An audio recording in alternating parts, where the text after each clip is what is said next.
পয়লা March থেকে আমাদের এই পরিবর্তন যাত্রা শুরু হয়। 9টি জায়গায় এই পরিবর্তন যাত্রা শুরু হবে। 1 মার্চ 4টি বড় জনসভা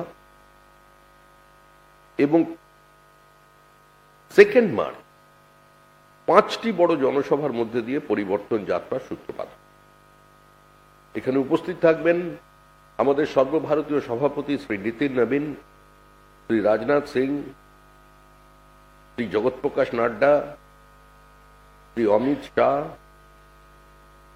বিভিন্ন 250টি বিধানসভা ক্ষেত্রের উপর দিয়ে এই যাত্রা চলবে এবং বাকি যে 44টা বিধানসভা আছে, এই বিধানসভায় যাত্রা শেষে যে প্রধানমন্ত্রীর জনসভা, যার এখনো সঠিক তারিখ আমরা আপনাদের দিচ্ছি না, প্রধানমন্ত্রীর জনসভা দিয়ে যাত্রা শেষ হবে এবং সেখানে এই সভাকে চালানোর জন্য, আসার জন্য সবাই ব্রিগেড চলো বা পরিবর্তন করার লক্ষ্যে সেখানে ভিন্ন কর্মসূচি 44টা বিধানসভায় হবে।